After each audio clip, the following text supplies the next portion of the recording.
Bueno, y aquí estamos de regreso y tal y como le habíamos comentado, pues en el día de hoy no vamos a poder contar con la presencia de nuestro compañero Eriden Estrella, ya que por compromisos laborales no va a poder acompañarnos. Pero vamos a tener en el día de hoy, vamos a hablar de un tema que siempre nos piden, ¿no? Que hablemos con mucha frecuencia, y es el tema de la economía dominicana. Y para nosotros es siempre un placer recibir aquí a nuestro querido profesor Carlos Cuello, economista, de los mejores economistas que tiene este país, hombre, tengo que decirlo Mi yo, porque profesor de claro, economía de la claro, Universidad de APEC. claro, claro que sí, Lo Rafael. poco que sé de economía se lo debo a él, a Carlos Cuello. No diga eso, que tú no sabes si eso es un piropo o eso es un No, no, yo compromiso. soy, no, yo soy un curioso de la economía, espérate. ¿Tú eres un qué? Un curioso de la economía. No, porque si me pongo a decir que soy economista, bueno, No, me no, no, hablo no. mentira. No, no Yo puedes soy decir. mercadólogo, Tú no puedes decir que eres economista, no. pero don Carlos me enseñó mucho en la universidad y me enseñó algo muy importante, y lo voy a decir en el aire, Cuidado. que la economía era divertida, Ay, no era aburrida. así mismo, así Así que mismo. recibimos a don Carlos Cuello en el día de hoy. Un inmenso placer saludarlo. Profesor, Para mí es un honor, ¿eh? Y déjeme decirle que yo aprendí enseñando con gente como usted en el aula. excelente. Gracias, gracias. De verdad que sí. Fue una buena generación, Carlos, de la de nosotros. Usted siempre nos lo dijo. Esas promociones de los 90 fueron muy buenas. Única e irrepetible. Claro que Sí, sí, sí. sí. Don Carlos, déjeme, para introducir este tema, quizá valdría la pena que nos vayamos quizá un poquito hacia atrás en este año 2021, un año rarísimo, porque veníamos de algo que teníamos 100 años que la humanidad no experimentaba, y era una pandemia de estas dimensiones. Un año con desplomes importantes en prácticamente todos los índices económicos. Comienza este 2021 pues con una expectativa así como un poco temerosa. ¿Cómo han sido estos primeros 8 meses del año? Y para que después hablemos de los 4 que nos quedan, porque veía hoy en el periódico que se están revisando las previsiones de crecimiento para este año, y ya se está hablando de 2 dígitos, se está hablando de 10% de crecimiento. Una maravilla. Así es. Ciertamente el año pasado, el 2020, fue un año de pandemia. Y obviamente la economía dominicana tuvo una recesión, al igual que la mayoría de las economías del mundo.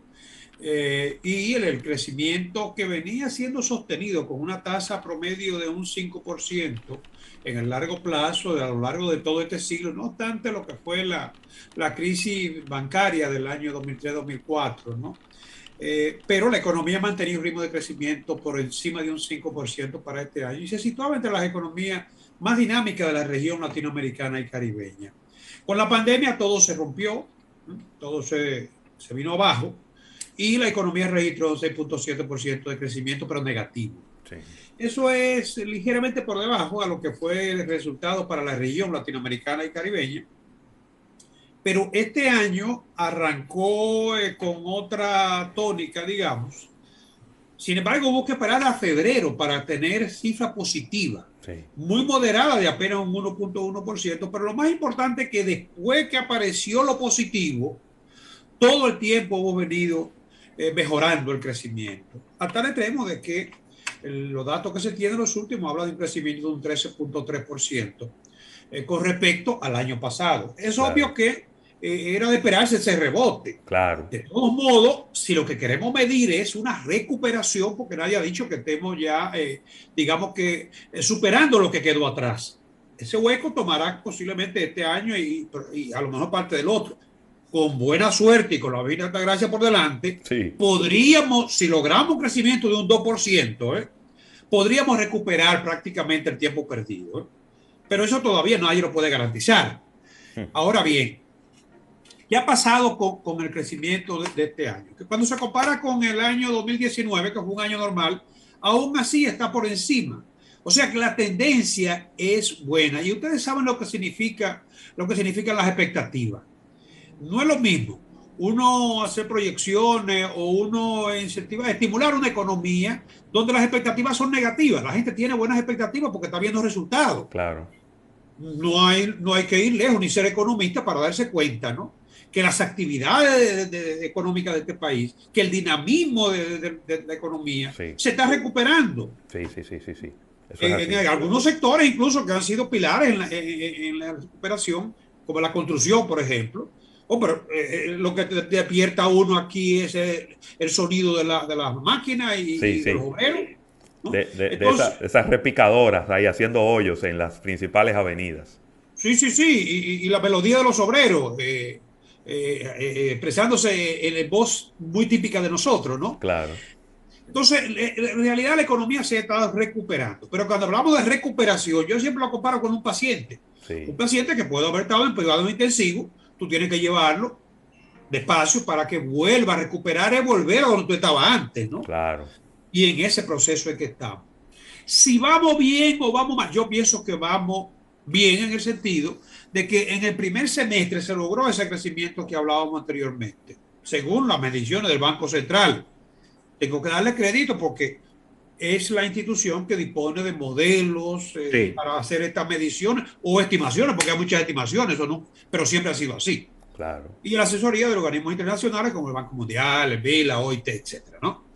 Entonces, ese 13.3% de crecimiento manda señales, como yo decía ahorita, ¿no? Manda buen mensaje a lo que es la recuperación plena de la economía. Las proyecciones son proyecciones, ustedes lo saben. Claro. Lo primero que uno hace en los estudios de mercadeo es estimar lo que se supone que se va a vender y si se va a vender eso y se realiza esto, vamos a tener esto y vamos a tener una recuperación de la inversión en tanto tiempo. Pero son proyecciones. Sí. Hay variables que se escapan de nuestro control. Y más ahora, una coyuntura tan inestable como esta, ¿no? Claro. Entonces, las proyecciones originalmente, pero no solamente de nosotros, el Fondo Monetario cambia sus proyecciones en el informe que emite de las perspectivas económicas de la economía mundial. Y la CEPAL recientemente, ustedes lo vieron, ahora salió en los periódicos de ayer, ¿no? La CEPAL cambió su proyección de un 5.0, llegó a un 5.9 y le proyectó a la economía dominicana un 8% de crecimiento para este año. Son proyecciones. Claro. Hay factores de riesgo, ¿eh? Todavía la pandemia no estamos exentos, no estamos blindados contra la pandemia, ¿eh? Pero lo cierto es que desde el momento que comenzó el proceso de vacunación hemos visto cambios. Claro. Eso no hay lugar a duda. Y que con todo y que el primer semestre tuvo un rebrote, recuérdense, el de la madre, ¿eh? Comenzó sin un vacunado, como ya he dicho otras veces, ¿no? Con todo y eso, fíjense el resultado que tuvimos. ¿Qué impide que este año, esta segunda parte del año, sea mejor que la primera? No, tendría que pasar algo muy excepcional. Exacto, los factores de riesgo de los que hablábamos, ¿no? Los factores medioambientales, un rebrote o una nueva cepa, etcétera, ¿no? Entonces, yo creo que sí. Yo creo que así como la CEPAL cambia su perspectiva de crecimiento, el Fondo Monetario también la cambian al alza. El Banco Central, cuando ofrece resultados de un periodo inmediatamente anterior, también tiene que revisar su perspectiva, sus proyecciones. Y esas proyecciones que ya parece que coinciden también a nivel local, el Ministerio de Economía, el Banco Central. Y yo no sé si ustedes recuerdan que el Bank of America hizo una proyección sobre la región latinoamericana y caribeña. Correcto. Y el Banco of America le estimó a la República Dominicana un crecimiento del 10%. Sí. Todo el mundo dijo, oye, están poniendo unos números a los queteados ahí, qué sé yo cuánto, y míralo. Pero del 8 al 10 no hay mucha diferencia. No, eso es. Cada vez que se obtienen resultados son mejorados. Claro.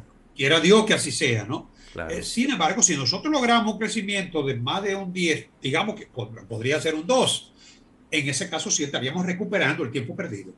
Qué bien. Que fueron más de 10 mil millones de dólares en el Producto Interno Bruto. Todavía el turismo no se ha recuperado, pero para nadie es un secreto que ha habido sorpresa. La remesa llega a aportar lo que el turismo nunca había aportado. Así mismo. Y ahora mismo, yo no sé si ustedes vieron en los periódicos de hoy que la zona franca tiene un 30% de incremento en las exportaciones. Sí. Va y representa el 60% de las exportaciones. Y en el empleo, la zona franca tiene un 7% más que en el año antes de la pandemia, ¿no? Con 170 y tantos mil empleados, ¿no? Directo.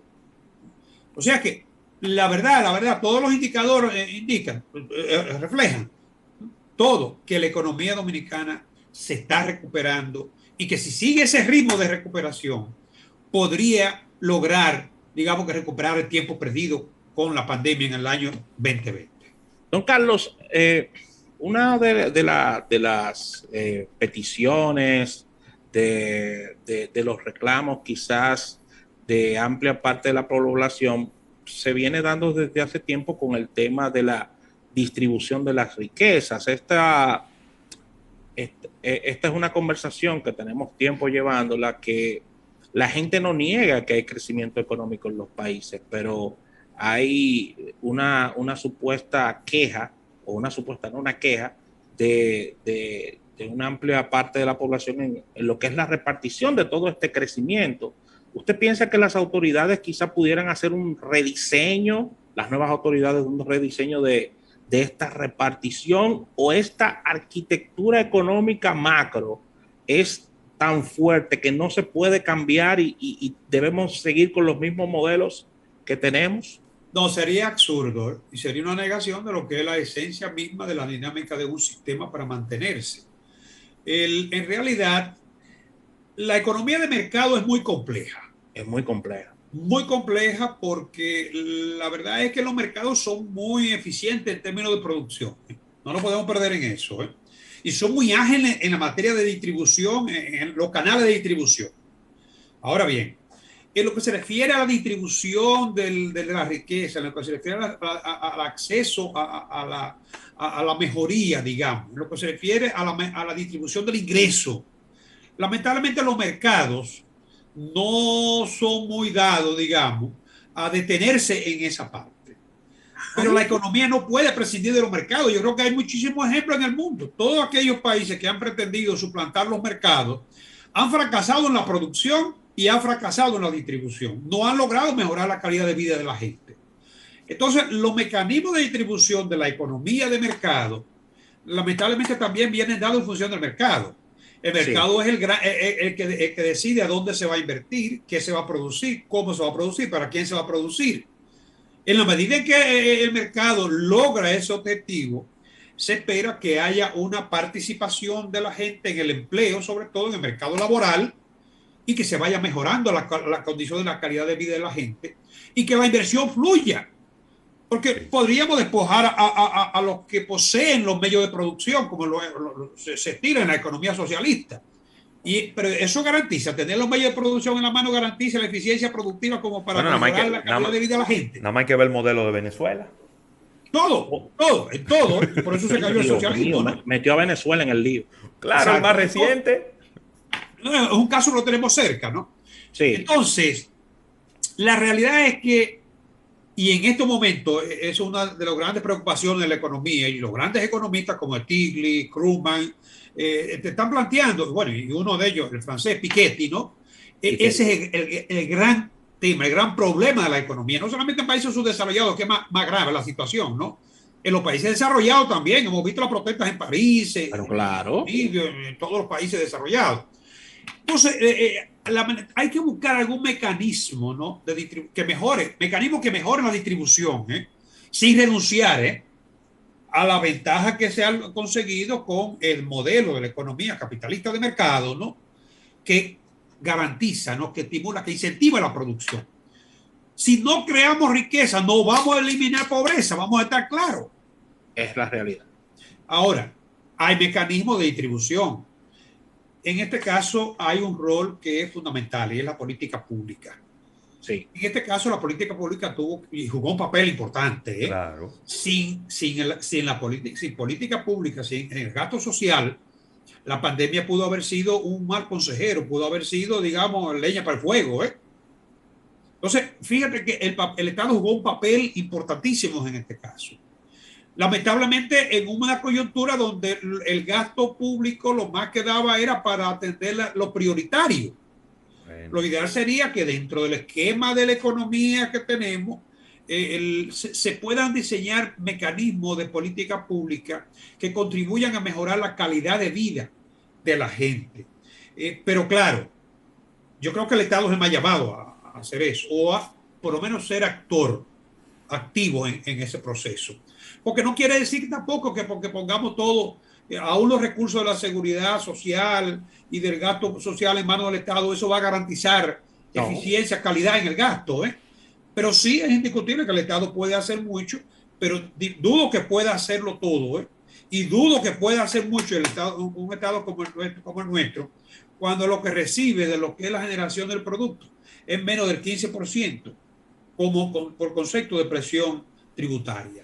O sea, podemos exigirle mucho al Estado, pero el Estado no tiene una varita mágica, ¿eh? No, no la tiene. Hay que buscar un mecanismo para que el Estado genere los ingresos que necesita, porque nos gusta mucho hablar de los países nórdicos, nos gusta mucho hablar de los países europeos. Pero queremos, sí. pero queremos los impuestos de aquí. Sí, ¿cuánto se paga en esos países de impuestos? 50, 60% de impuestos. ¿Y cuánto es sí. ¿Y cuánto es la evasión allá y cuánto es aquí? Exacto. Esa es la otra. Porque nosotros tenemos una estructura tributaria que si funcionara, podría generar alrededor del 20%, que es la media en América Latina, ¿no? Y yo le garantizo a ustedes que si en lugar del 15, ahora este año con la pandemia fue en menos de un 12, ¿no? El Estado estuviera recibiendo un 20, independientemente que también hay que corregir la corrupción, como tú dices. Claro. Y fuera ese panorama, fuera muy diferente. Probablemente no tuviéramos los niveles de endeudamiento, que es una de las preocupaciones que tenemos también ahora. Porque, óyeme, donde tú no generas los ingresos que necesitas para vivir modestamente, porque vamos a estar claros, aquí se le da respuesta a la gente, pero con muchas limitaciones, tanto en salud, en servicios públicos y en todo cuanto nosotros conocemos. Pero si tú no generas los ingresos por la fuente, es imposible. Digamos, idónea, ¿qué te queda? Y más en la pandemia que se aumentaron los gastos y se cayeron los ingresos, se desplomaron. Deuda, si encuentra quien te preste. Nosotros afortunadamente hemos encontrado quien nos preste. Claro. Porque hasta ahora hemos sido buenos cumplidores. Sí. Eso es importante. Don Carlos, vamos. Que si seguimos endeudando, nos vamos a seguir siéndolo, porque llega un momento en que, óyeme, tú te endeudas tanto que ya estás cogiendo deuda para pagar deuda. Sí, sí. Exactamente. Sí. Así que vamos a una pausa comercial. Estamos conversando con Carlos Cuello sobre estos temas económicos y al retorno, y ya él comenzó y tiró esa pixelada, al retorno vamos a hablar fuertemente de endeudamiento en el país. Así que no se muevan del diálogo. Ay, Dios mío.